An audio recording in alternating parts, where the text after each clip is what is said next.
금요일의 과학터치 시청자 여러분 반갑습니다. 저는 진행을 맡은 부산과학기술협의회 강사 장은진입니다. 과학으로 만나고 소통하는 금요일의 과학터치를 통해 오늘 또 여러분의 과학 호기심은 채우고 궁금증은 해결하는 시간이 되길 바라봅니다.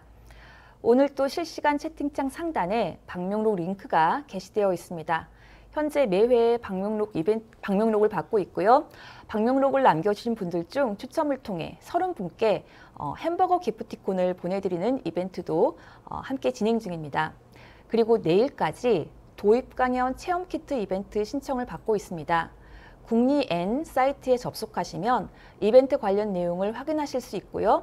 4개의 도입 강연 체험 키트와 이벤트 선물도 함께 드립니다. 여러분의 많은 참여 바랍니다. 오늘은 본 강연 14번째 시간입니다.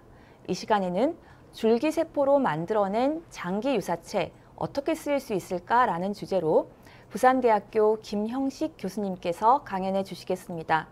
교수님 강연 도중 궁금하신 점은 유튜브 채팅창 상단에 질문 올려주시면 강연 후 교수님께 여러분의 궁금증을 해결해 드리도록 하겠습니다.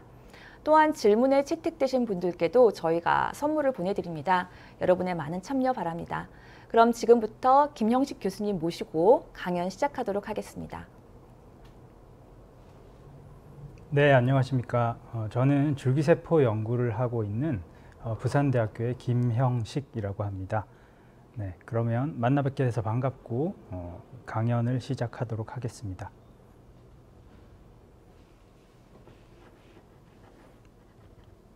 네, 제가 오늘 말씀드리고자 하는 것은 이 장기유사체, 영어로는 오가노이드라고 부르는 것에 대한 것인데요.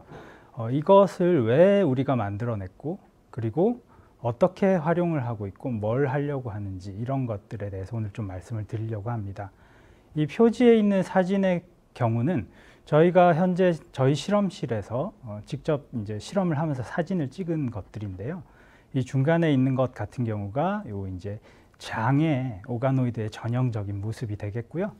여기 염색을 한 이제 이렇게 알록달록해 보이는 것들은 이 장 오가노이드에서 잘 자라고 있는 세포를 본다든지 아니면 줄기세포를 본다든지 이런 것들을 저희가 이제 하고 있는 것이고, 제가 이제 오늘은 주로 장을 위주로 해서 오가노이드의 어떤 사례나 이런 활용도 이런 것들을 좀 많이 말씀을 드릴 거고요. 저는 이제 장 외에도 이 아래쪽에 있는 침샘 오가노이드를 가지고도 연구를 하고 있습니다. 여기 관심을 가지고 있는 이유는 방사선 치료를 하시거나 아니면 나이가 드시거나 이러면 입이 마르시는 분들이 있어요. 침샘이 고장이 난 건데요. 이런 이제 망가진 침샘을 고쳐주기 위해서 이런 침샘 오가노이드를 만들어서 이 재생을 시켜보고자 하는 이런 연구도 하고 있습니다.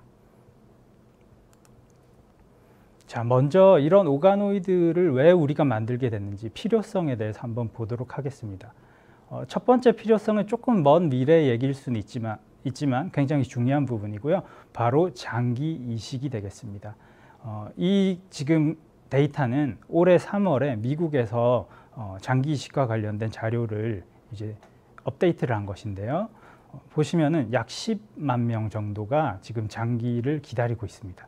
그리고 작년 같은 경우에 4만 건 이상의 장기 이식이 이루어졌음에도 매일 장기 이식을 못 받아서 17분 정도가 돌아가셨다고 하고요.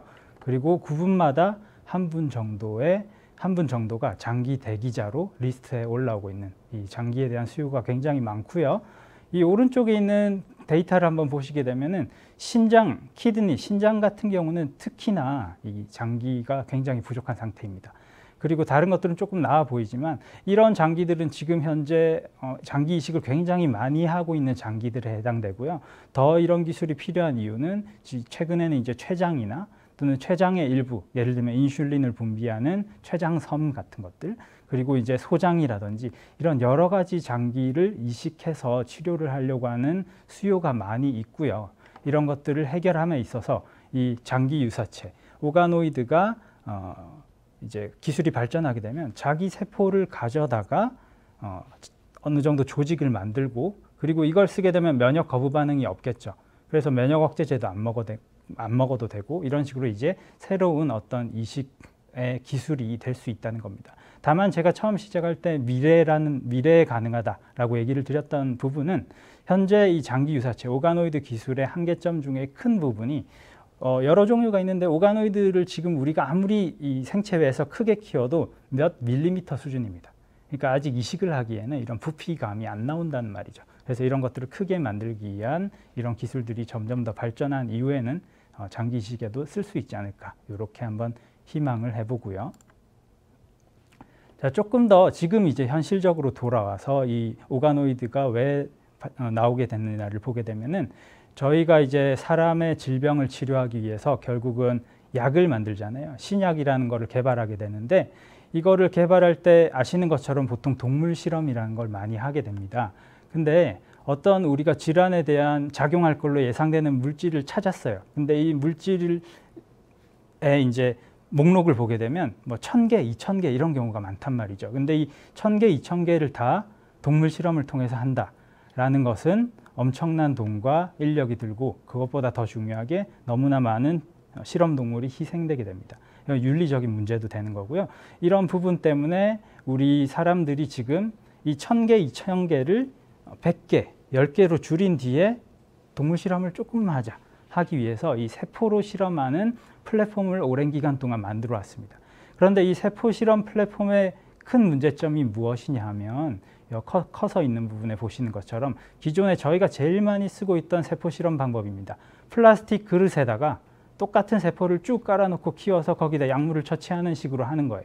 근데 저희가 이제 조직을 보게 되면, 실제 조직을 보게 되면 얘네들은 3차원 구조이고, 그리고 여기 있는 것처럼 뭐 좀 긴 빨간 세포, 동그란 파란 세포, 녹색 세포 등 여러 가지 세포로 이루어져 있다는 거죠. 층도 있고요.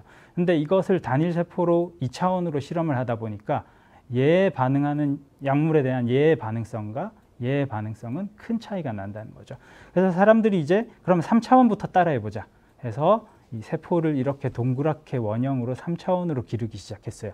이걸 우리가 스페로이드라고 그러는데, 역시 이것도 보시면 아까 말씀드린 복합세포가 포함되어 있지가 않습니다. 그래서 반응성에서 차이가 나올 수밖에 없고요.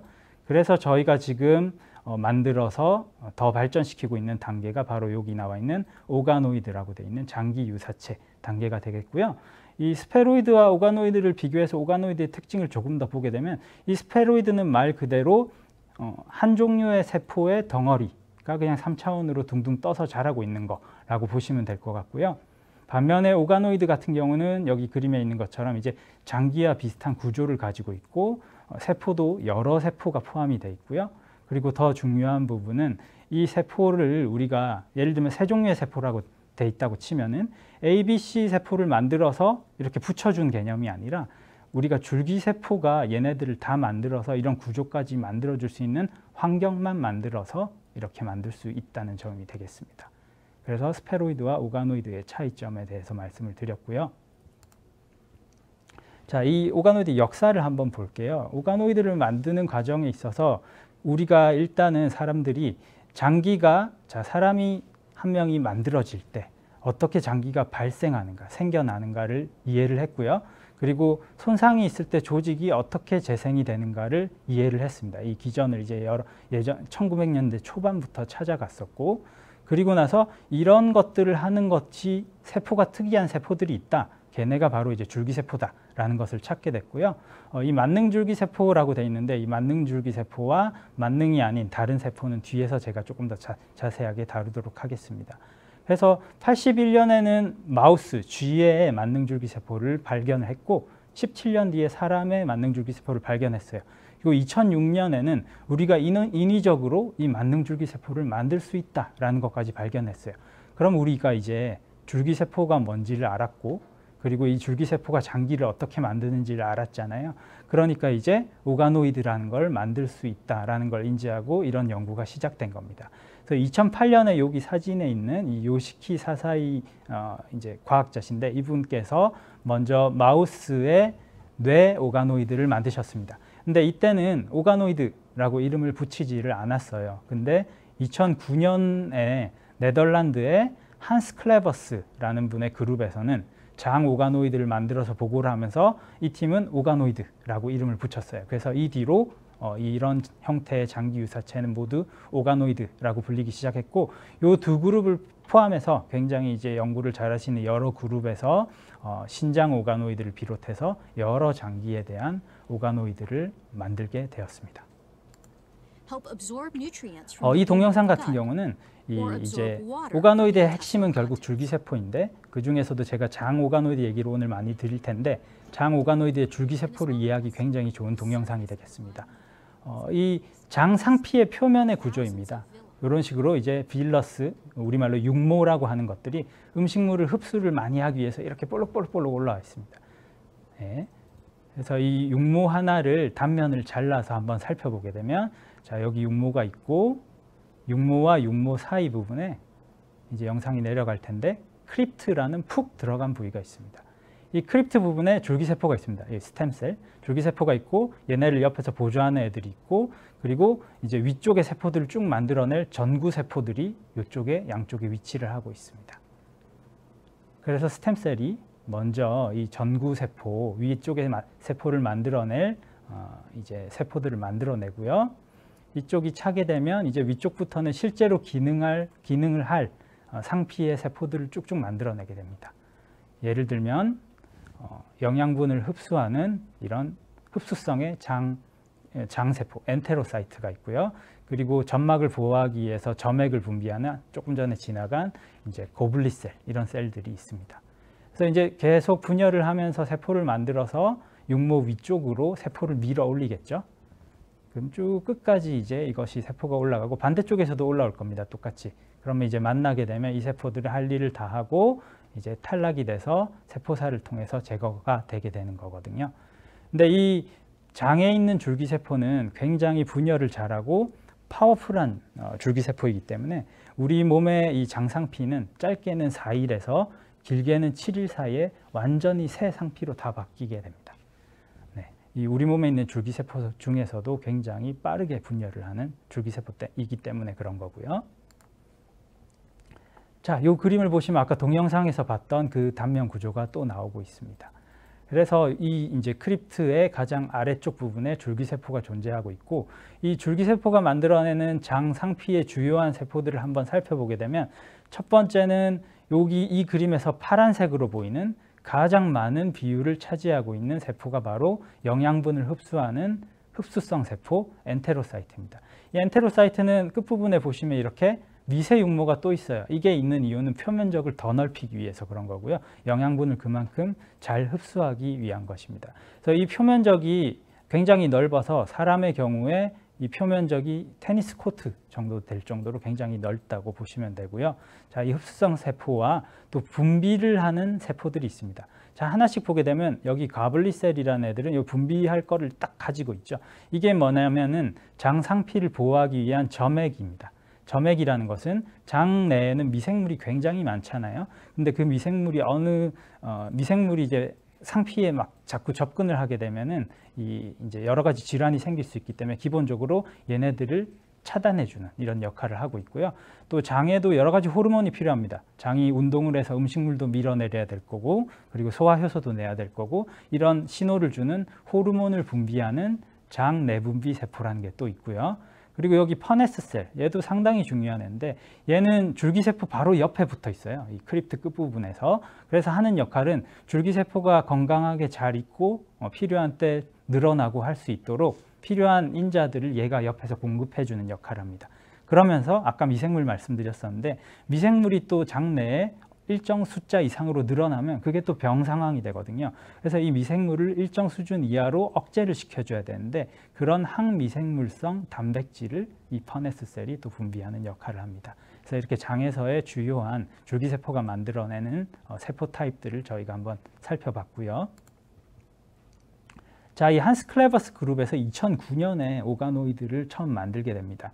근데 이전에 오가노이드를 만들려면 결국은 줄기세포를 가지고 있어야 되거든요. 그래서 그 이전에는 이 장의 줄기세포가 뭔지를 찾기 위한 연구를 합니다. 그래서 이 닉 바커라는 분이 실험을 해서 그걸 찾았고, 여기 이제 빨간색으로 보이는 게 아까 앞에서 계속 말씀드린 육모입니다. 얘네들 다 육모고, 그리고 이 녹색으로 보이는 부분이 바로 줄기세포이고, 이 사람들은 이 줄기세포가 LGR5라는 수용체를 발현하고 있는 것이 장에서의 줄기세포다. LGR5를 제가 오늘 자세히 말씀드릴 필요는 없을 것 같고, 이거를 발현하는 것이 장 줄기세포다라는 것을 찾았습니다. 그리고 이 줄기세포를 이제 파란색을 먹여서 이 줄기세포가 분열을 해도 계속 파란 흔적이 남도록 해봤더니, 보시면 이제 이렇게 상피를 따라서 쭉 이 줄기세포가 계속 분열을 해서 뭔가 다른 세포를 만들어내고 있다는 걸 알게 됐고, 이런 것들은 아까 말씀드린 흡수성 세포뿐만 아니라 가블리셀, 파네스셀, 장 내분비 세포, 이런 것들이 그림 모양과 거의 유사한 식으로 실제로 이 장 상피에 존재하고 있다라는 것을 이제 보고를 했습니다. 그리고 마침내 2009년에 이 세포를 이용해서 오가노이드를 만들게 됐는데요. 자, 이 부분에 있는 게 이제 줄기세포라고 보시면 돼요. 이 줄기세포를 세포 한 개만 가져오더라도 환경을 잘 맞춰주면 이렇게 장 상피 오가노이드를 만들어낼 수가 있고, 이거를 우리가 잘라서 보았을 때 실제 생체 내에 장 상피와 거의 유사한 구조를 가지고 있는 이런 오가노이드가 만들어진다라는 걸 이제 보고를 했고, 이때는 이제 한스 클레버스 그룹의 이제 토시로 사토라는 박사님이 이것을 이제 같이 실험을 하셔서 발표를 했습니다. 지금은 이제 일본에서 굉장히 또 연구를 활발하게 계시고, 뒤쪽에 이분의 또 최근 논문이 또 나올 거기 때문에 지금 한 번 더 말씀을 드리는 거고요. 이렇게 이제 오가노이드를 만들게 되면 1년 이상 배양이 가능하다. 굉장히 놀라운 건데요. 사실은 저희가 생체에서 빼낸 세포를 길렀을 때 1년 이상 기를 수 있는 건 암세포 외에 거의 없다고 보시면 됩니다. 정상적인 세포는요. 근데 이 오가노이드 기술을 이용하면 암이 되지 않고 정상 상태에서 1년 이상 기를 수 있다라는 점이 이제 굉장히 큰 장점 중에 또 하나가 되겠습니다. 그렇다면 이 장 오가노이드를 이 팀이 어떻게 만들었을까를 한번 살펴볼게요.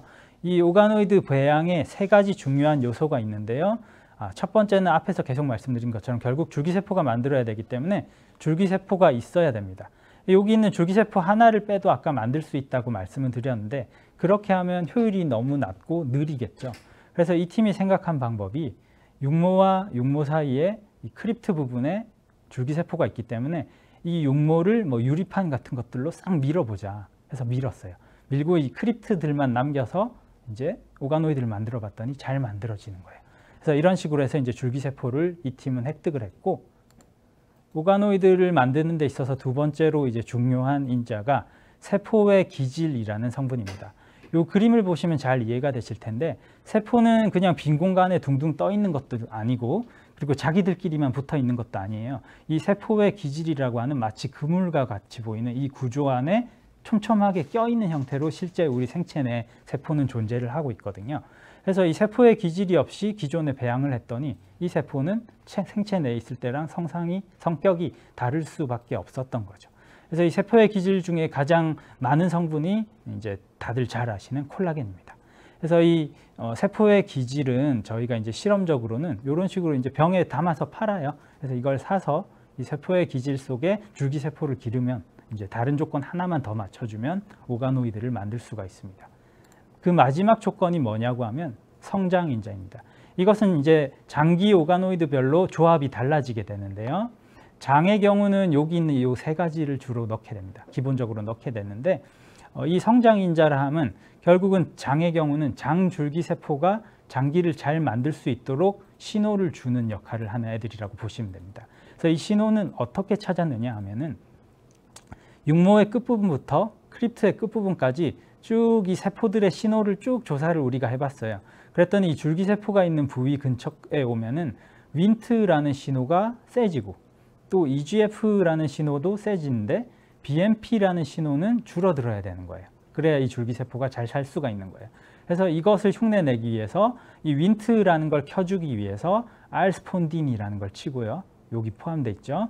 그리고 EGF를 켜주기 위해서 EGF를 처치를 해주고요. EGF 여기 포함이 되어 있죠. 그리고 BMP는 반대로 줄여야 되기 때문에 이 BMP를 억제하는 물질이 낙인이라는 물질입니다.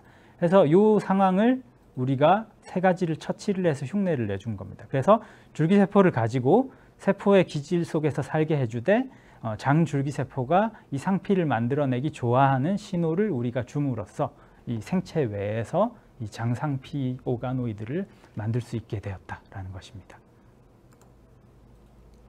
그래서 이 오가노이드 특징을 한번 보게 되면 아까 앞쪽에서 이제 말씀드린 게 조금 중복되는 게 있습니다. 그래서 장기를 구성하는 다양한 세포를 포함해야 한다라는 것이고, 그리고 조직의 일부 기능을 구현해야 됩니다. 예를 들면 제가 처음에 말씀드린 침샘 같은 경우는 침을 분비를 해야겠죠.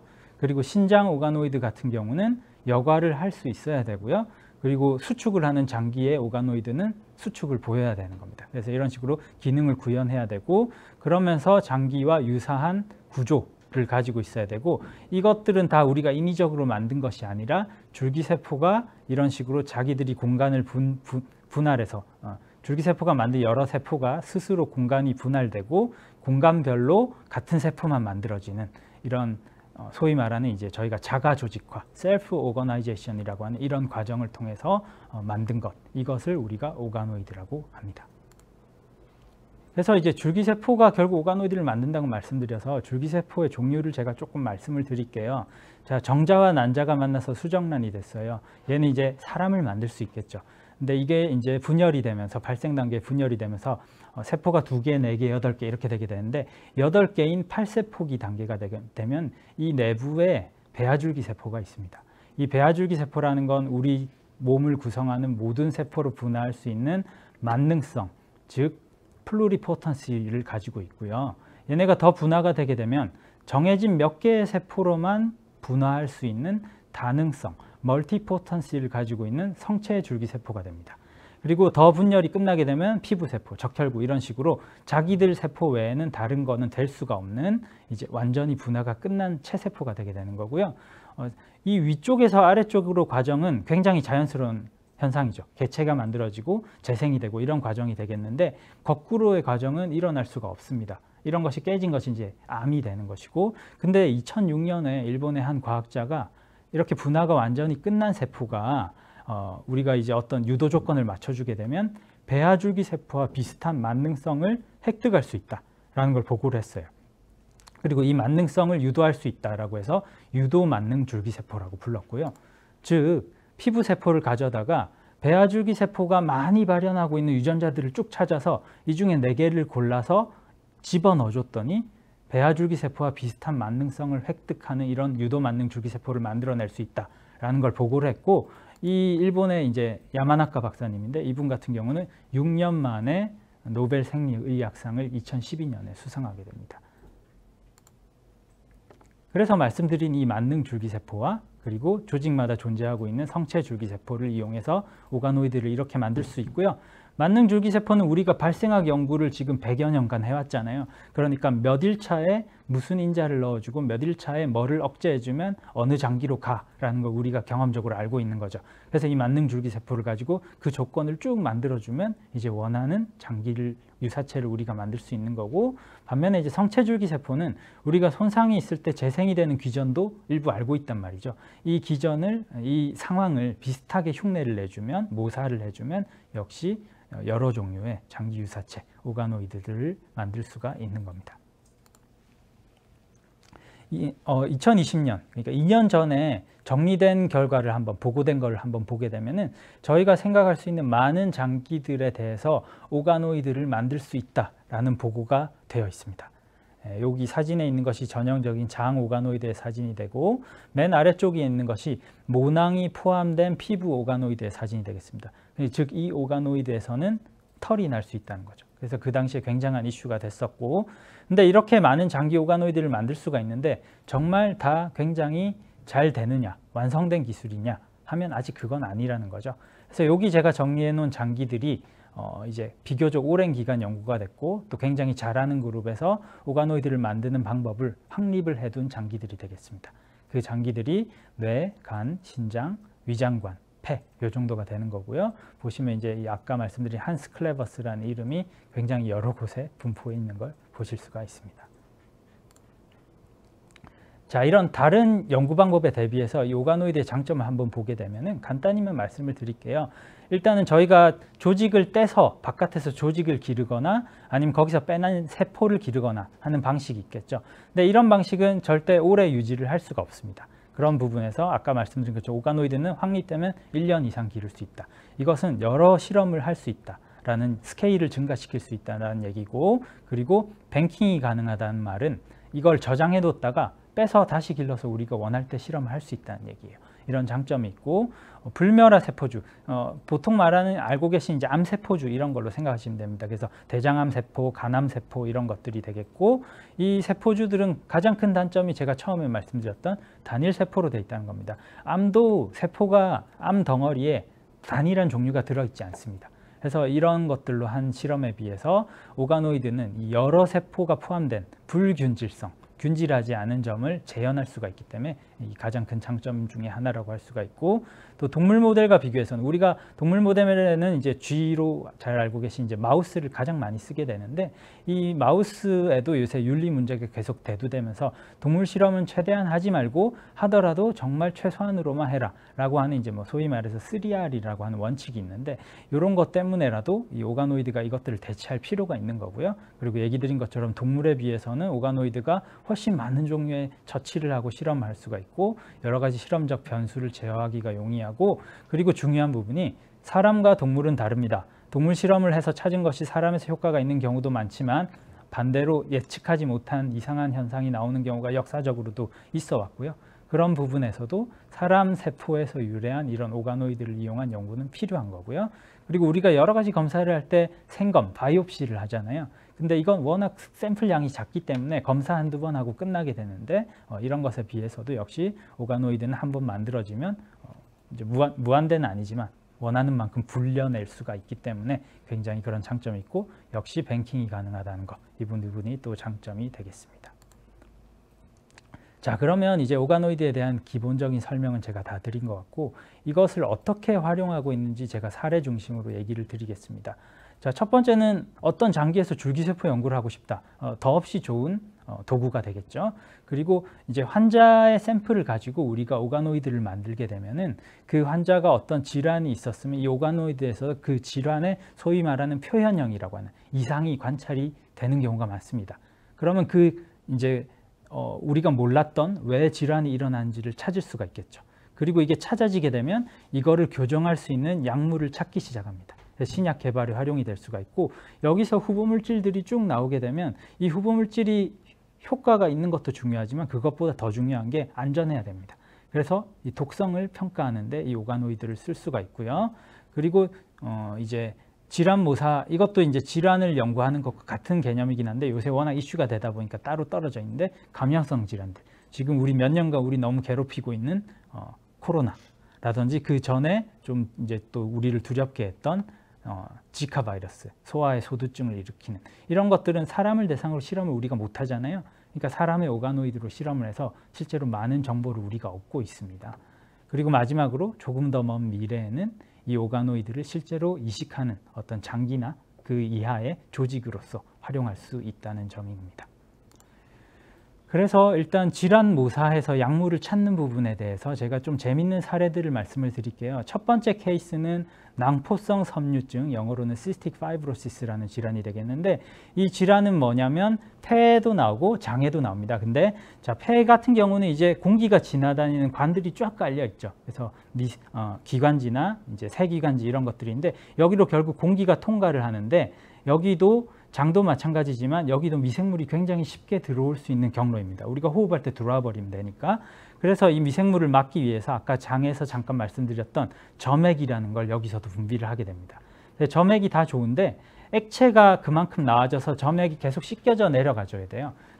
그래야 미생물하고 같이 제거가 되게 되는데 이 점액이 액체가 안 나와서 안 씻기게 되면 이렇게 두꺼워지고 더 끈적해지고 이제 기도가 좁아지니까 호흡이 곤란해짐과 동시에 여기에는 오히려 미생물이 살기 좋은 환경이 돼서 염증도 심해집니다.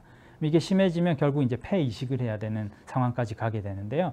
이 액체가 나오는 기전을 잠깐만 보게 되면 이렇게 생긴 이온 채널이 있어요. 그래서 자극이 있게 되면 이 채널로 염소 이온이 들어오면서 액체가 같이 들어오는 거예요. 그래서 이 점액을 쭉 씻어 내려줘야 되는데 이 채널이 안 열리는 거예요. 어떤 돌연변이가 있는 분들이. 그게 이제 이 낭포성 섬유증 환자들이 되고 이게 열리지 않으니까 점액이 씻겨 내려가지 않는 게 되는 거고 장에서도 비슷한 현상이 있고 장의 경우는 이제 호흡 곤란이 아닌 설사나 복통 이런 소화불량 이런 것들로 증상이 나오게 됩니다. 그래서 이제 2016년경에 이 사진에 있는 네덜란드에 이제 당시에 19살인 파비앙이라는 환자분이 있었어요. 이분도 증상이 심해가지고 이제 폐 이식을 앞두고 있었어요. 근데 이 당시에 이제 장 오가노이드를 만들 수 있는 기술이 있었고 장에서도 똑같은 원인으로 인해서 증상이 나타나고 있었기 때문에 이 사람의 장에서 이제 줄기세포를 따다가 오가노이드를 이렇게 만들었어요. 오가노이드를 만들고 이 채널이 열리는 자극을 우리가 주게 되면은 이제 액체가 들어가면서 오가노이드가 이렇게 부풀어 오르는 걸 볼 수가 있었어요. 그러니까 이걸 실험적으로 보게 되면 정상인의 오가노이드는 자극을 주면 5분, 10분 지나면서 이렇게 부풀어 오르는데 환자의 돌연변이가 있는 환자의 경우는 안 부풀어 오른단 말이죠. 그림으로 보면 이 채널이 열리지 않기 때문에 부풀지 않는 거예요. 그래서 이걸 만들어 놓고 이거를 열 수 있는 약물을 우리가 한번 찾아보자 하고 쭉 스크리닝을 하다가 약물이 운 좋게 걸렸습니다. 그래서 이 약물을 치고 자극을 주면 액체가 들어오면서 오가노이드가 부풀어 오르는 거죠. 근데 이 약물을 그래서 이 환자분께 드렸죠. 그랬더니 놀랍게도 4시간 만에 그 두꺼운 뮤커스 점액층이 줄어들고 호흡 곤란 증상이 줄어들었다라고 하는 이제 전형적인 이 오가노이드를 약물을 찾고 실제 환자에 적용할 수 있는 이런 희망적인 사례를 보여준 케이스라고 할 수 있겠습니다. 그리고 이제 암 연구에도 많이 쓰이고 있어요. 이것도 이제 앞서서 계속 제가 말씀드린 부분과 이제 대동소이한 이제 의미를 가지고 있는데 보시면은 이제 2차원 배양한 세포는 이렇게 똑같이 깔아놓고 물질이 똑같이 같은 세포에 작용을 하니까 이렇게 찾은 약은 효과가 없는 거죠. 왜냐하면 실제 암은 이런 식으로 생겼기 때문에 바깥쪽에 잘 자라는 세포와 그리고 안쪽에 이제 얘네들이 없어지면 이제 공급을 하려고 기다리고 있는 세포랑 또 저 중심부에는 산소를 조금만 있어도 생존할 수 있는 이런 세포들이 이렇게 같이 암 덩어리를 이루고 있기 때문에 이제 실험함에 있어서 이 세포를 쓰는 것보다 오가노이드를 써야 실제 암에 잘 작용하는 약을 찾을 수 있다라는 것이죠. 그 예로서 2018년에 어떤 이제 그룹에서 이 환자의 암을 가져다가 오가노이드를 쭉 만들었어요. 그리고 이 환자가 그동안 받았던 약물 치료와 반응성 그리고 이후에 또 치료 이런 것들을 쭉 분석을 해서 정리를 해봤어요. 그랬더니 굉장히 놀랍게도 100%의 경우에 오가노이드에서 작용하지 않는 약물은 환자에서도 효과가 없었고 더 놀라운 것은 90% 정도의 경우에 이 오가노이드에서 효과를 보인 약물은 환자에서도 효과를 보였다는 거죠. 그럼 이 오가노이드를 이 환자에게 어떤 약물을 이제 임의로 쓰기 전에 이 환자 오가노이드에 처치를 해보고 골라볼 수 있는 이런 이제 초이스를 함에 있어서 굉장히 범위를 좁혀주는 이런 강력한 도구로서 활용될 수 있다라는 걸 이제 보여준 사례라고 할 수 있겠습니다.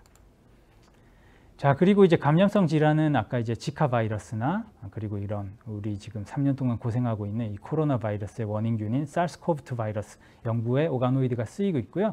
이 지카 바이러스를 써서 실제로 이 뇌에서 신경 줄기세포를 이 바이러스가 공격한다라는 걸 알게 됐고 우리 코로나 경우에도 폐의 어느 세포가 공격을 받고 또 폐 외에도 어떤 장기에 이 바이러스가 들어가서 이 장기를 어느 세포를 파괴하고 이런 것들에 대한 정보를 우리가 실제로 많이 얻고 있습니다.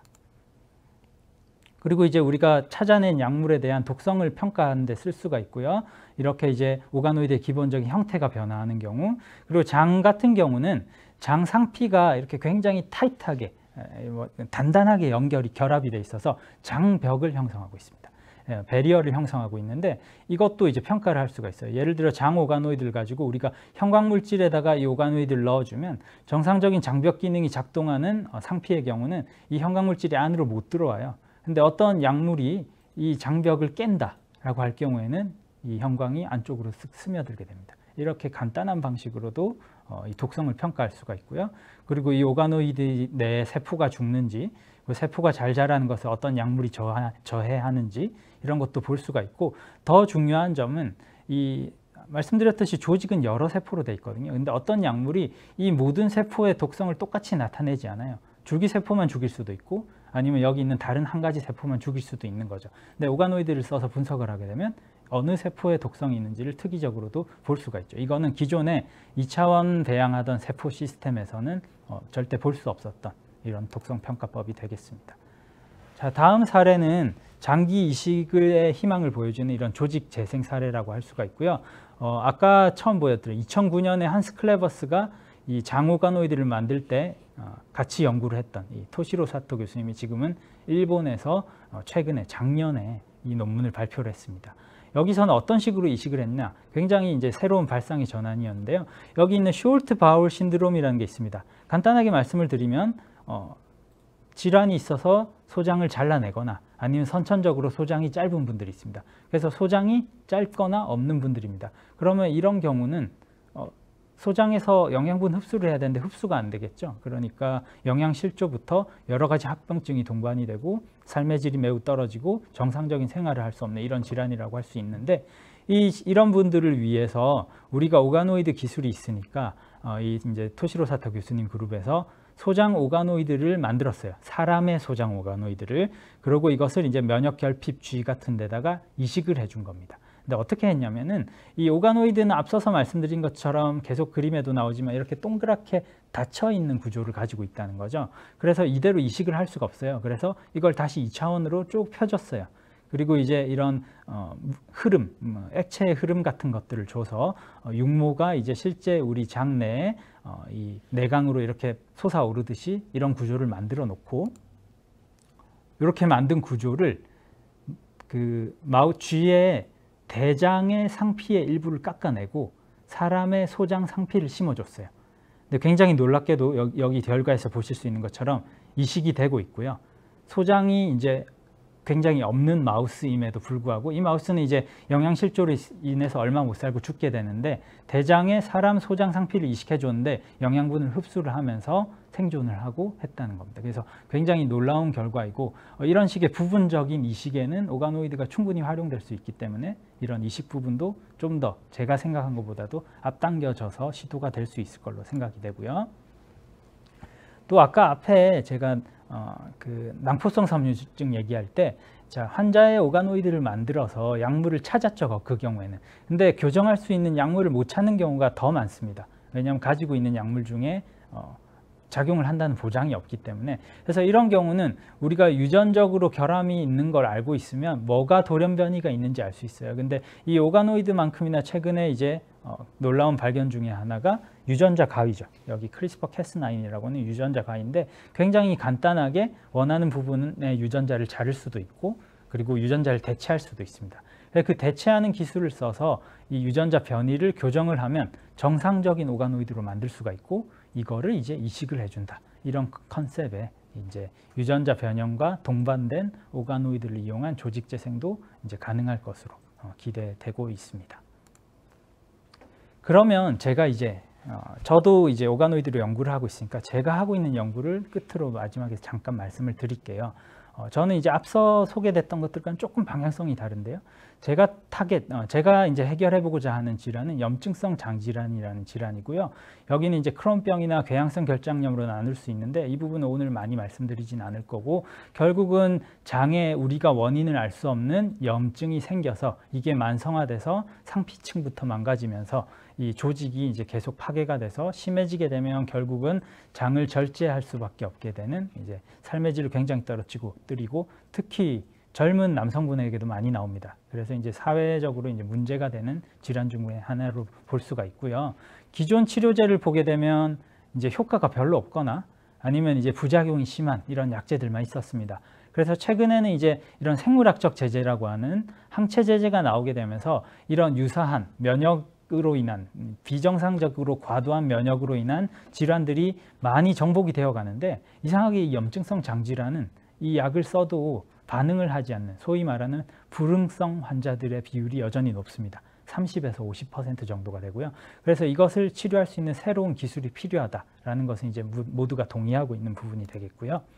저의 전략 같은 경우는 염증을 줄이는 부분을 제가 새로 건드리겠다는 게 아닙니다. 이 염증을 줄이는 부분은 그대로 두되 이 상피의 아까 장벽 기능을 잠깐 말씀드렸습니다. 상피는 이렇게 타이트 정션이라고 하는 이런 서로 간의 결합을 통해서 이쪽에 있는 내강 쪽에 있는 미생물이 미생물과 만나지 못하도록 철저하게 장벽을 쳐서 막아주거든요. 근데 손상이 되기 시작하면 이제 미생물들이 얘네 면역세포랑 만나고 그러면 면역세포는 얘를 제거하기 위해서 염증 반응을 켜게 되는데 이게 심해지게 되면 도리어 이제 우리 몸을 망가뜨리는 이런 질환으로 되게 되는 거죠. 그래서 저의 전략은 이 염증을 이미 시작된 염증은 다스려 주되 이렇게 망가진 상피를 재빨리 회복을 시켜줘서 이렇게 장벽 기능을 복구시켜 주게 되면은 이게 이제 거의 완치를 기대할 수 있는, 재발을 하지 않는 이런 치료가 될 수 있지 않을까라는 생각에서 얘를 재생시키기 위한 쪽에 집중을 하고 있습니다. 그러면서 제가 이제 공부를 하고 저희가 지금 방향성을 잡고 연구를 하고 있는 부분이 최근 10년 내에 보고되고 있는 좀 재밌는 줄기세포를 하나 찾게 됐는데요. 보시면 2012년경부터 여기 있는 3편의 논문을 비롯해서 수십 편의 논문들에서 비슷한 얘기를 하고 있습니다. 무슨 얘기냐면 장에 이제 손상, 장상피에 손상이 있게 되면 아까 말씀드렸던 이런 정상적인 줄기세포, 그리고 이 줄기세포가 만들어내는 위쪽 세포를 쭉 만들어내게 될 정구세포, 이런 애들이 먼저 죽어 없어진다는 거죠. 생각보다 얘네들이 약해서 손상 상황에서 얘네가 없어지는데, 근데 이렇게 만약에 없어지게 되면 우리 사람이 보통 음식물을 먹어서 활성산소라는 게 생기고, 그게 상피에 독성이 있고, 그리고 술도 드시는 분들도 계시고, 또 몸에 안 좋은 거 많이 먹잖아요. 근데 우리들이 이 이제 줄기세포를 잃는 상황이 많을 텐데 멀쩡하게 살아가시는 분이 더 많단 말이죠. 그만큼 재생이 되는 다른 기전이 있다는 것이고, 그래서 이 그룹들의 결과를 통합해 보면 이런 분비세포나 아니면 흡수성 세포가 손상 상황이 되면 줄기세포로 거슬러 올라갈 수 있다. 아까 말씀드린 만능 줄기세포까지는 아니지만 장상피는 최소한 만들어낼 수 있는 이 줄기세포로 거슬러 올라갈 수 있다. 부분적으로 역으로 분할을 할 수 있다라는 걸 발견을 했고요.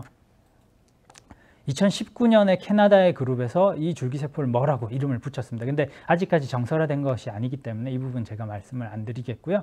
20년에 미국 그룹에서는 같은 세포가 존재하는 걸 보고하면서 이 세포가 나타나려면 이런 프로스타글란딘 E2라는 인자가 꼭 필요하다라는 걸 얘기를 했고, 21년에는 중국 그룹에서 동물 모델에서 우리가 이 재생성 줄기세포를 유도할 수 있는 약물을 넣어줬더니 실제로 장이 재생이 되더라라는 것까지 이제 보여주고 있습니다. 그래서 저의 연구개발 전략은 이제 저희만의 이런 재생성 줄기세포를 만들 수 있는 약물을 찾아서 기존의 염증을 다스리는 것과 같이 써서 이제 완전한 조직관해, 즉 완전한 치료를 이제 만드는 것을 목표로 하고 있고요. 그걸 하기 위해서 저희가 이제 실험실에서 항상 잘하고 있는 이 장 오가노이드입니다. 이거를 가지고 저희가 이제 요 아래쪽 결과를 보시면 되는데, 이 재생성 줄기세포가 오가노이드 내에 많아지면 녹색이 밝아지도록 하는 것을 저희가 만들었어요. 그리고 이제 보시게 되면 이 녹색 발현이 없는 부분을 따로 떼가지고 오가노이드를 길러보면 오가노이드가 안 생겨요. 녹색 발현한 애들은 잘 만드는데 이것만 보셔도 이제 재생에 이 세포들이 큰 역할을 하고 있다라는 거를 아실 수가 있을 거고, 그리고 제가 이것은 지금 이제 연구를 막 진행을 하고 있어서 찾은 약물이 뭐다라고 오늘 말씀을 드릴 수는 없는데, 이 약물을 찾았고 보시는 것처럼 이 위쪽으로 갈수록 재생줄기세포의 비율이 높다고 보시면 돼요. 저희 조건에서 이 재생줄기세포의 비율이 증가하고 있고, 저희가 이제 추가적으로 찾은 부분이 바로 이 세포, 장을 구성하는 세포 중에 장 내분비 세포가 저희가 이런 약물을 처치해 주게 되면 이게 줄기세포로 역으로 분할을 한다라는 것까지 찾았습니다. 그래서 이것들을 더 이제 연구를 많이 해서 실제로 검증을 하고, 또 저희도 이제 이 장을 재생시킬 수 있는 이런 신약으로서 개발하고자 하는 꿈을 가지고 있고요. 마지막으로 간단히 저희 연구실 말씀드리겠습니다. 그래서 이런 연구를 함에 있어서 제가 절대 혼자 할 수가 없고, 저희 실험실의 소중한 이제 박사님들과 학생들이 연구를 해주기에 가능한 부분이고요. 이렇게 저희 랩에서는 3분이 아까 보여드렸던 이제 장 오가노이드 연구를 하고 있고요. 뿐만 아니라 이 연구할 수 있게 도움 주시는 여러 공동 연구자분들과 그리고 도움 주시는 여러 기관들의 이 자리를 빌어서 감사를 드립니다. 네, 감사합니다. 교수님 너무 강연 감사합니다. 네. 정말 오늘 금가터 함께 해주시는 분들 아시겠지만 채팅창이 너무 빨리빨리 올라가가지고 질문을 저희가 이렇게 가져오기가 바쁠 정도로 정말 많은 질문이 들어왔어요. 그래서 모두가 다 당첨이 되면 좋겠지만 좀 안 될 수도 있을 것 같은, 네, 하지만 가급적 많은 질문 교수님께 여쭤서 궁금증 해결해 드리도록 하겠습니다. 먼저 다다맘님 질문 주셨습니다. 만들어진 장기 유사체는 실제로 인체에 이식이 가능하려면 크기가 어느 정도 되어야 하는지요? 지금까지 만들어진 유사체의 가장 큰 크기는 어느 정도였는지요? 라는 질문을 다다맘님께서 주셨고, 비슷한 질문을 도원왕님께서도 주셨습니다. 그래서 교수님 사이즈에 대한 설명을 좀 부탁드립니다. 네, 굉장히 좋은 질문이신 것 같습니다. 오가노이드의 사이즈, 먼저 지금 현재로서 가장 큰 거를 말씀을 드리면은 제가 이제 보고된 거에서 알고 있는 것은 뇌 오가노이드가 제일 크게 만들 수가 있어요. 근데 그게 아직 몇 밀리미터, 수 밀리미터 수준이기 때문에 굉장히 작다고 보시면 되고요.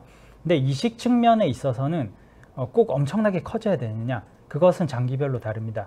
예를 들면은 분비를 하는 장기들, 그 장기들은 꼭 원래 그 장기 크기까지 될 필요는 없는 거거든요. 그러면 작은 오가노이드들이 다 분비 기능이 있다고 하면 그 오가노이드를 여러 개를 심어주는 식으로 그거는 시도를 해볼 수 있는 부분이고요. 다만 이제 형태를 가지고 혈관과 신경까지 이어줘야 되는 이런 장기들은 그 장기 크기까지 돼야 될 텐데 그렇게까지는 제 생각엔 아직 좀 더 시간이 아마도 많이 필요할 것으로 예상이 됩니다. 네. 네. 이번에는 프리다이버님 질문 주셨는데요. 질문 두 가지 주셨습니다. 먼저 장기와 장기 유사체의 차이점은 무엇인지 궁금해하셨습니다. 아, 네. 네. 굉장히 기본적이지만 중요한 질문인 것 같습니다. 장기라는 것은 지금 저희 몸속에 들어있는 거죠. 그래서 예를 들면 장이 있죠. 제가 장 얘기를 되게 많이 들었으니까 장으로 또 설명을 드릴게요.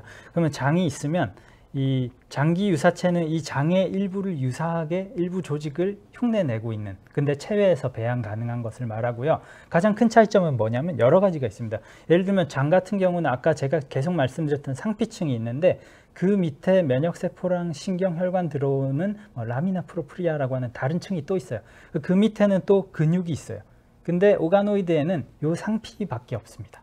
그래서 이제 일부만 아직 구현을 하고 있고 크기 자체도 실제 조직에 비하면 훨씬 작고요. 그리고 이 실제 장에는 혈관, 신경, 면역세포가 다 있잖아요. 근데 지금 저희의 기술로는 오가노이드를 만들면 이런 애들이 없습니다. 그냥 그 조직 자체만 있는 겁니다. 그래서 그런 차이점이 있습니다. 네. 질문 하나 더 주셨는데 그러면 실제로 우리가 엄마 뱃속에서 만들어질 때 그 조직이나 장기가 만들어지는 시간에 비해 장기 유사체가 만들어지는 시간은 어느 정도 걸리며 그 속도를 우리가 인위적으로 조절이 가능한지 궁금해하셨습니다. 아, 네. 정말 날카로운 질문이신 것 같습니다. 이거는. 그래서 이제 성체줄기세포로 만든 오가노이드의 경우에는 원래 이제 조직별로 차이는 있지만 재생이 될 거면 굉장히 빠른 속도로 되잖아요. 그래서 이 오가노이드에서도 그런 원리를 이용해 한 것은 비슷한 정도의 속도로 자라나고 이제 재생을 흉내낸다고 볼 수 있을 거고, 질문하신 부분은 아마 발생 과정에서 장기가 생기는 부분에서 그게 이제 몇 달씩 걸리는 과정인데 이 오가노이드는 과연 얼마나 걸리는가를 물어보시는 것 같은데, 처음에는 그것과 비슷한 수개월씩이 걸렸었습니다.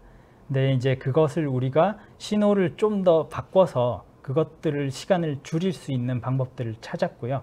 그럼에도 아직 5일 만에 나오고 일주일 만에 나오고, 그러니까 아까 만능줄기세포를 이용해서 장기가 생기는 과정을 흉내내는 것들은 보통은 2주, 3주, 한 달까지 이렇게 길게 기간을 보통은 가져가게 돼 있습니다. 그래서 아까 보여드린 것처럼 장 상피 오가노이드처럼 며칠째 생겨서 화르륵 자라고 이런 애들은 보통 체내에 있는 줄기세포를 우리가 꺼내서 성체줄기세포를 써서 만든 경우가 되겠습니다. 네. 이번엔 희희강님 질문 주셨는데 아마 강연 도중에 교수님께서 한번 말씀해 주셨을 수도 있는데 다시 한번 저희가 들으면 좋을 것 같아요. 오가노이드 기술로 실제로 인체에 적용한 케이스가 있는지 궁금해 하셨고요. 또 키티 아빠님께서도 줄기세포를 활용하고 있는 분야는 의료 쪽으로 어느 정도 수준까지 와 있는지 그래서 답변 주시면 감사하겠습니다. 네, 굉장히 이제 실용적인 질문이시고 저희가 결국은 이제 나아가야 할 방향인 것 같은데요. 오가노이드의 경우는 지금 이제 막 인체의 오가노이드 유래 세포나 오가노이드를 이식하기 위한 시도들이 이루어지고 있는 상태입니다. 그래서 아까 말씀드린 이제 침샘이나 이런 것들로 임상시험이 승인돼서 들어가려고 하는 것들이 있다고 알고 있고요. 다만 이제 그런 것들은 항상 결과가 한참 좀 지나고 나서 나오기 때문에 아직 결과까지는 알 수가 없는 상태이고, 다만 이제 아까 다른 분이 질문해 주신 것처럼 줄기세포를 이용해서 이식하는 경우는 임상까지 가 있는 경우가 굉장히 많습니다. 예를 들면은 수포성 박리증이라는 게 있어요.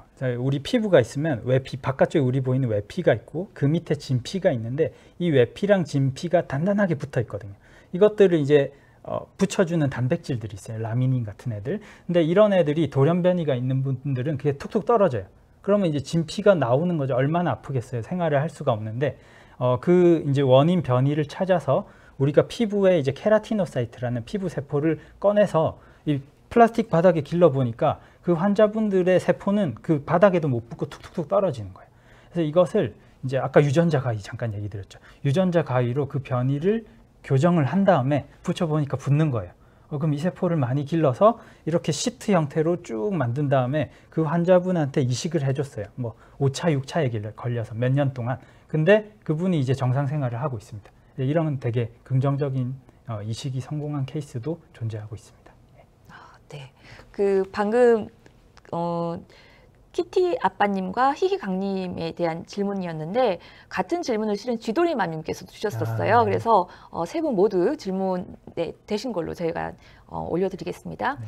그리고 수난미 투 린스님께서 또 질문 주셨어요. 강의를 들을수록 줄기세포가 만능처럼 느껴지신데요. 네, 강의 대체가 가능하다니 놀랍고 스마트폰 시대라서 그런지 눈의 수정체도 이론상으로 그 젊은 수정체로 대체가 가능한지 궁금해하셨습니다. 네. 네. 굉장히 좋은 질문이시고 실제로 그 케이스가 있습니다. 있고 그 만능 같아 보이신다는 부분은 줄기세포가 만능성이 있기 때문에 맞는 말이긴 한데 그만큼 저희가 또 우려해야 할 부분이 많고요. 말씀드린 것처럼 만능 줄기세포 같은 경우는 우리 몸을 구성하는 모든 세포로 될 수가 있어요. 그거는 진짜이고요. 근데 이제 다만 그것을 얼마나 잘 컨트롤할 수 있는가의 문제고, 이 만능 줄기세포의 문제점 중에 하나가 뭐냐면 이 세포가 컨트롤을 잘못하게 되면 암이 됩니다. 그러니까 우리가 원하는 장기를 만들었는데 거기 만능성의 세포가 남아있다. 근데 그게 이식해줬는데 운이 정말 없어서 암이 된다 하면 우리가 치료하려다 암이 생기는 게 될 수 있거든요. 그래서 그거를 컨트롤하기 위해 정말 많은 또 연구가 되고 있고요. 그럼에도 이 만능 줄기세포는 모든 조직을 만들 수 있기 때문에 계속 가지고 갈 수밖에 없는 방향이 되겠고, 그 각막 같은 경우는 그 만능 줄기세포를 가져다가 처음에는 망막, 눈 뒤쪽에 상 맺히는 부분부터 시작해서 최근에는 각막 쪽에도 일본에서는 이식을 하고 있습니다. 일본이 가장 앞서가고 있거든요.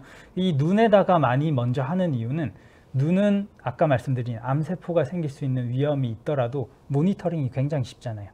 신체로 찔러버리면 따라갈 수가 없는데, 그래서 눈 쪽부터 이 만능줄기세포 유래의 세포를 이용한 치료는 가장 먼저 시작이 됐다고 보시면 됩니다. 그 방금 교수님 설명하실 때 실은 그거에 대한 궁금증을 또 한번 올려주신 분이 계셨거든요. 네. 세연정님께서 질문 주셨었어요. 과학적으로 안전하게 만들겠지만 장기 대체제에서는 세포의 돌연변이로 발생하는 암이나 염증 반응의 확률이 그 인간이 가지고 있는 기존 장기와 비교했을 때 어떤 차이가 있는지 궁금해 하셨었거든요. 예. 그래서 이렇게 대체로 장기 대체제에서도 이렇게 암이 발생할 수도 있는 거죠, 교수님? 네네. 네. 그래서 네네. 아까 조금 전에 답변 드린 것과 거의 같은 부분이 되겠는데요. 네. 그러니까 그 오가노이드 장기 유사체를 만들 수 있는 줄기세포의 소스가 두 개라고 말씀을 드렸잖아요. 만능과 성체가 있는데 이 성체 쪽은 상대적으로 물론 이게 장기간 유지를 하면 우리 정상 조직에서도 암이 생기는데 암이 생길 수도 있죠. 근데 거의 그 경우는 없다고 보시면 되고, 다만 만능 줄기세포는 기본적으로 워낙 강력한 분화 능력을 가지고 있다 보니까 암을 만들 수가 있습니다. 그래서 이 만능 줄기세포에서 만든 장기 유사체를 쓰게 되면 암이 생길 가능성이 없다라고는 절대 볼 수는 없습니다. 그래서 그것들을 컨트롤하기 위해서 암이 생기면 세포가 스스로 죽도록 하는 이런 기술을 개발하고 이런 연구자분들도 정말 많으십니다. 그래서 이제 이런 연구가 쭉 누적이 되고 나면 나중에는 좀 더 안전하게, 그리고 우리가 모니터링을 할 수 있는 방법까지 가지고 이제 이식을 하는 시도들을 해볼 수 있겠죠. 네. 네. 이번에는 디브알님과 히히강님 좀 비슷한 질문이니까 같이 드리도록 하겠습니다. 네. 아이가 태어나서 태반 줄기세포를 보관을 하셨나 봐요. 네.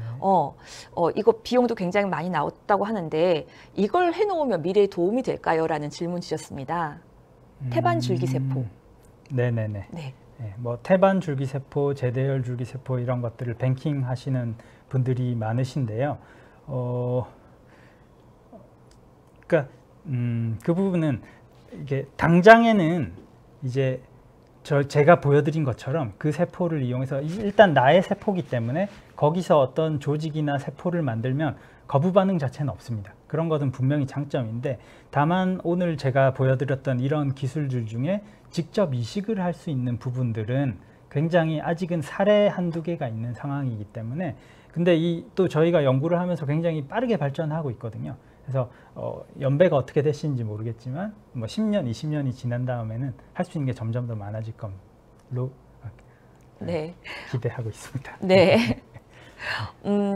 근데 제가 하나 궁금한 게 있는데, 네. 이렇게 이식을 하면은 아까 말씀하셨듯이 그 조직이 굉장히 작잖아요. 네네. 그러면 어떤 식으로 이식을 하나요? 예를 들어 뭐 절개를 해서 이식을 하는지, 아니면 굉장히 작은 거면 뭐 주사 바늘로도 이렇게 넣을 수 있는 건지, 어떤 식으로 이렇게 이식을 하는지 궁금합니다. 네네. 네. 굉장히 좋은 질문이십니다. 저희도 실제 실험을 할 때 고민을 하고 있는 부분이기도 하고요. 그 이식 부분에 있어서는 일단은 크기가 작기 때문에 장기의 일부 조직을 그대로 대체하는 부분은 불가능합니다.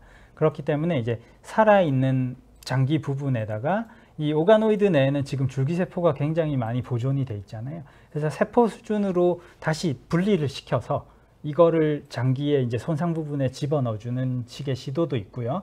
아니면 이제 장기가 있으면 장기별로 다르긴 한데 그냥 덩어리 장기가 있고, 또 뭐 샘 구조 같은 경우는 이렇게 큰 관이 이렇게 나와서 작은 관으로 쭉쭉쭉 나눠진단 말이죠. 이 끝에 있는 부분 정도의 오가노이드를 만들어서 그쪽 부분에 이식을 해주고, 이런 시도 정도가 지금 초기에 접근 방법이 되겠습니다. 나중에 사이즈가 더 커지고 한다면 이제 실제로 이어붙이는 식의 시도도 이루어지겠죠. 네. 알겠습니다. 이제 마지막 질문 드리도록 하겠습니다. 이 질문도 두 분의 내용이 좀 겹쳐서 같이 드리도록 할게요. 쌤님, 교수님의 학부 때 전공이 뭐였는지 궁금하고 어떤 학과에서 연구하시는지도 알려주세요. 아이들에게 알려주고 싶어요. 라고 질문 주셨고, 정은은진님께서는 교수님 강의가 의학 지식이 굉장히 풍부하신 것 같다. 그래서 의학 공부를 따로 하시는지도 좀 여쭤보고 싶다라고 말씀 주셨습니다. 네. 감사합니다.